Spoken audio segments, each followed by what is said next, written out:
Hi all, it's Michaela. Yeah, back again.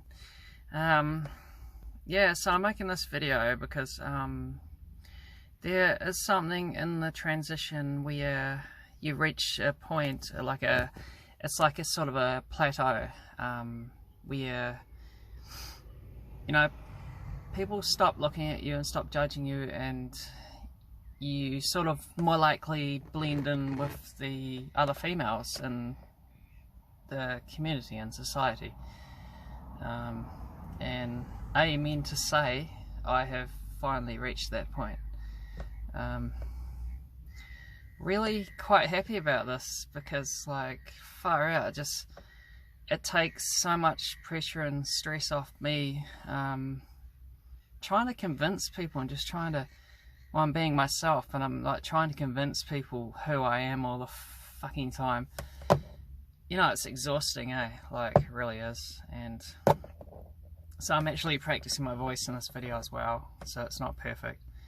But, you know, I've been doing a lot of work on it, and it's slowly getting better. A bit off subject here. Yeah, and the other funny thing is I'm filming in my car because I'm in a flat full of dudes that don't really want to listen to me making a video about HRT and gender problems. It's funny they can even live with me actually, but they've been pretty good so far.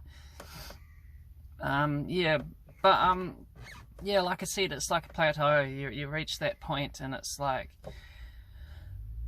oh my god, the feeling of like just not having to worry so much about how people perceive me and stuff. Like, it's amazing. And you know, I went for a walk today, and you know, there's other ladies like saying hi and asking me about my day, and you know, I never got that before, any of that sisterhood stuff. I don't have girlfriends that I can hang out with and spend time with, and the sisterhood and the girl bonding that I really need. And so hopefully that it's going to come a bit later on. I've been sort of a bit of a recluse, like, in the whole transition, really. You can't really blame me, it's been a tough time. But I have to say, like, the HRT, the puberty, the puberty that you go through, I've got no problems with that whatsoever. I can deal with that, that's no trouble. And it's produced some really good results.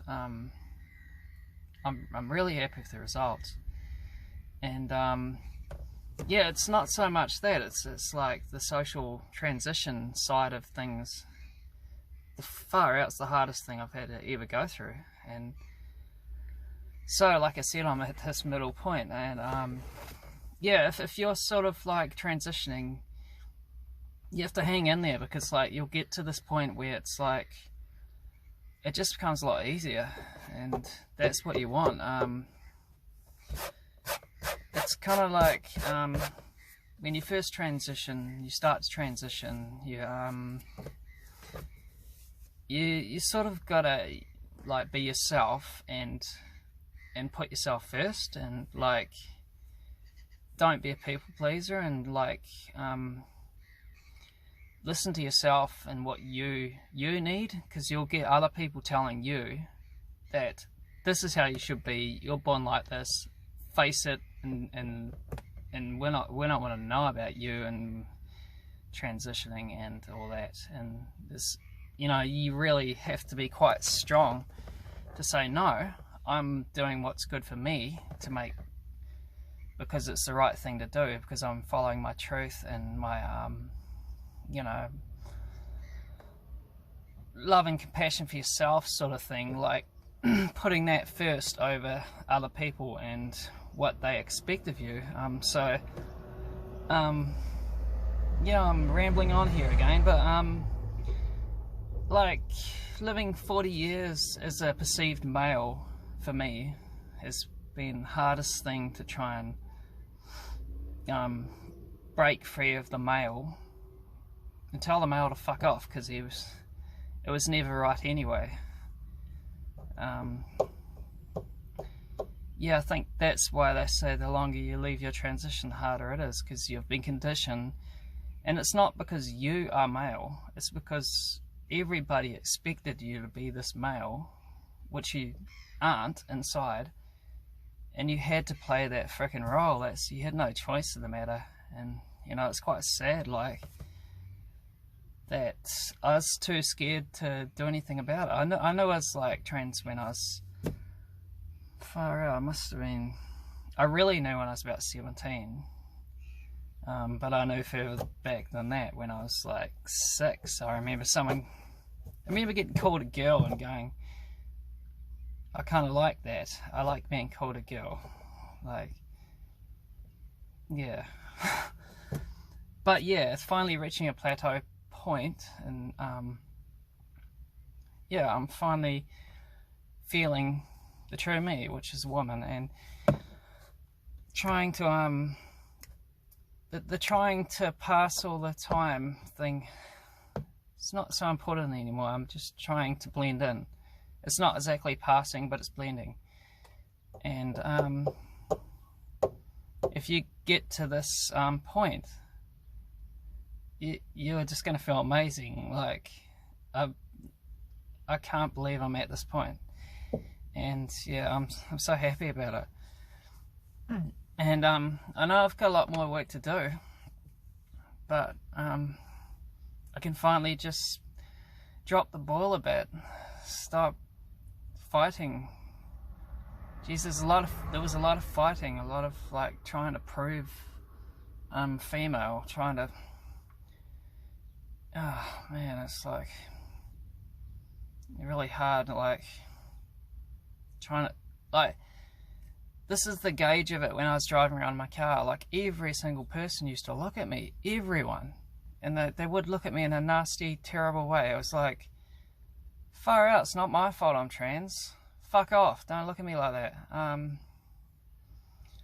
But finally I'm at the point where, like, not many people are looking at me anymore, and I couldn't be happier. Don't look at me. I just can't believe it. And do you want to hear my Morag impersonation? No, you don't. Luke, I didn't exactly get what I ordered. No, I've been doing this. It's quite funny, because I'm practicing my voice. But I don't think I'll be going that high on the voice spectrum. I think I'm sticking with this for now. I'll stop rambling on. But yeah, if you're really struggling, you know, I'm a perfect example of what you can be, or where you can get to. And yeah, I mean, pretty happy now, and moving forward, and far out, it's an exciting new world for me. But yeah, I'll stop rambling. But I just wanted to put that point out there. I don't know if my videos help much anyone. Maybe they do. Maybe they're quite selfish. I'm not sure what they are, but hopefully they're helping some people, some other trans people out there. Getting emotional. Okay. Well, anyways, I should say, I'm not editing this. I'll catch you on the next one, and look after yourself and be kind to yourself and have some faith in yourself. Cool. See you later.